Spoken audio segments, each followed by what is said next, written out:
Hey everyone, welcome to 99.6 The Howl, episode 35 for the uninitiated. This is an unedited YouTube vlog discussing everything Arizona Coyotes, and this video's been coming. Decided to wait till after the trade deadline. Just made more sense if something happened in between the video I made and the trade deadline. It would have made no sense. So I just want to talk about John Chayka and what he's done for the Coyotes this season. I think he's done a great job. He's constantly looking at the team, retooling the team, and making moves that improve the team. I don't think he's made a move that hasn't improved the team in a really long time. I think one of the blunders he's made in his tenure as a Coyotes GM is buying out Vermette. That was last season, I believe, last off season, just before training camp.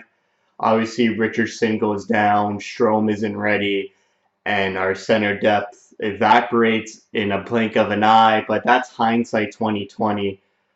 So I was talking about this season. In the beginning of the year, 0-11-1, goaltending way below average, couldn't save a beach ball.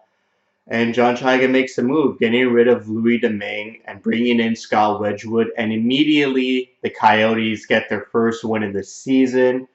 Wedgwood, serviceable backup, stopped the bleeding. However, couldn't really establish himself as a league average goaltender. Ranta comes back. Jomerson comes back. Coyotes are playing well, still losing, still not where they should be. Some locker room issues with Duclair getting scratched. Tocchet wanted Duclair to be a top six winger. He was not going to put him in the third or fourth line role because that's where players like Cousins, Martinook, Ronaldo, Archibald fit in. I got to talk about Archibald too. Don't make me forget. So obviously no room for Duclair in the top six. They trade him. The return is Panik and Dauphin. Unfortunately, Dauphin's been the better piece that came back. He's got 14 points in 15 games in the AHL, helping Tucson establish their first place lead in the Pacific Division. Panik obviously hasn't produced much, if at all. However, the Coyotes go on a four-game winning streak, winning 5 of the last 6, picking up points in 6 of their last 7 games, and overall being a way better team without Duclair. So they've improved, like, in every area of their game. They've improved with Duclair out of the lineup.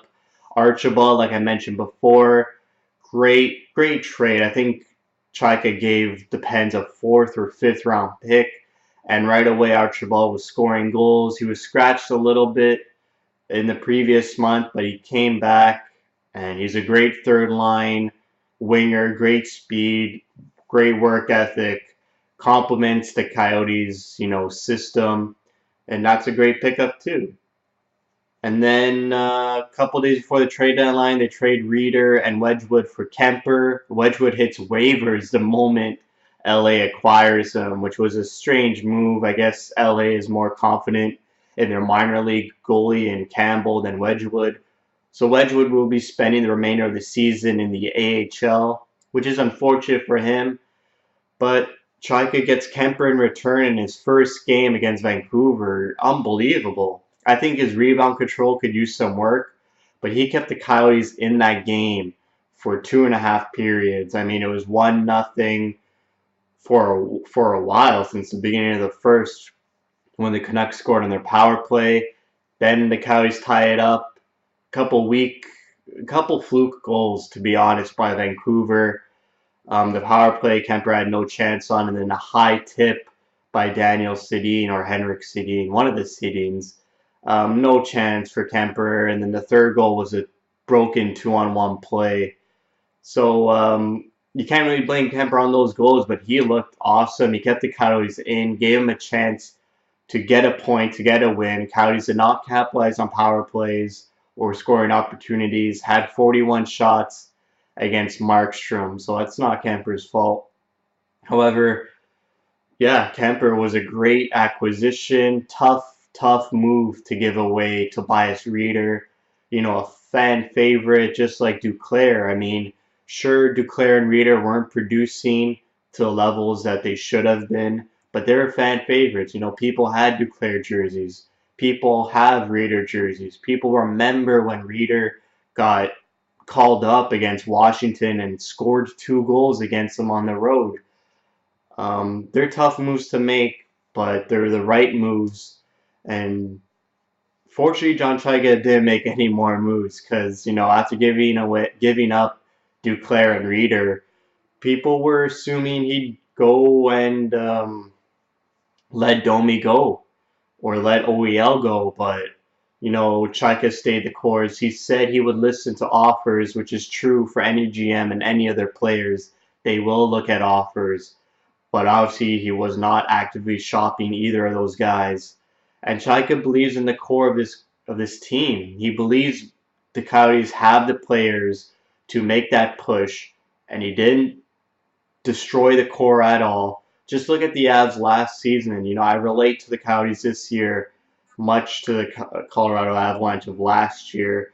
Colorado didn't really sell at the deadline last year. Everyone was pushing for them to sell Barry, sell Duchesne, Landeskog, McKinnon, but no, Sakic stayed the course. He believed in his group and his core. He believed that the problems they had were injuries and a new system. And look at them now, 2 points off a playoff spot, playing great hockey. I think 8 or 9 games above 500. And look who's driving that team: Rantanen, McKinnon, Barry, Landeskog. They did end up trading Duchesne in November, not at the trade deadline, not at the draft, in November when a deal made sense and it effectively made their team better. They're on a roll ever since they traded Duchesne away, got a couple picks and a young defenseman who brought an immediate impact to their lineup. So, yeah, I mean, I don't fault Chayka for making moves. We've sold at the deadline for numerous years, and it's time for these players to mature and take the next step. We need Perlini, Dvorak to be consistent point production players, along with Domi. Keller is there already. He has some nights off, but Keller, he's a game breaker type player, and every time he has the puck, it's magic. He looks for magic, he feels the magic, and magic most often happens when Keller has the puck in the O zone. Chikrin needs to be a bit better offensively. I think he's great defensively, and OEL, couple weak seasons, but I believe in him to step it back up. So that's it for me. Thank you, John Chayka. Please continue your brilliance, and we'll see at the draft this year what happens. Last draft was a roller coaster with Jalmerson and Ranta. So, yeah. I also want to mention this video. I'm going to pause. Chayka made a couple AHL moves yesterday at the trade deadline, getting Carter Camper and Trevor Murphy. Both players, Trevor Murphy is an offensive defenseman, and Carter Camper is a lifetime AHLer who gets a lot of points. I'm not sure why Columbus's affiliate decided to let him go. He just had a bobblehead night for the Cleveland Monsters, and I think he has 40 points in about 55 games or so. But he puts up points, and he's going to help the Tucson Roadrunners push for the Calder Cup. Unfortunately, Tyler Gaudette goes the other way, but a depth centerman who couldn't really crack the Coyotes lineup, even though they have really not a strong center depth position on its own. So, yeah, a couple of AHL moves that improve Tucson and the Detroit model, like Maloney said before he departed the organization. And Chayka continues to, throw around is that Detroit model, build from your farm.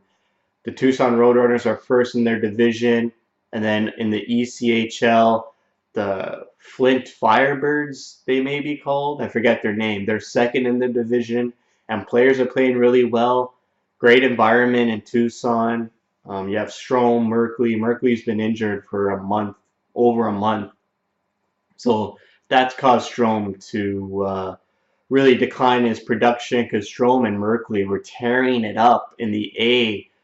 However, Merkley goes down with an injury, and that affects Strome. So hopefully Merkley comes back this week or next week, and they continue their dominance in the Pacific Division, and hopefully bring a cup to the desert. That'd be awesome. A championship, I should say. So that's it for me. Thank you for watching. Thank you for your support.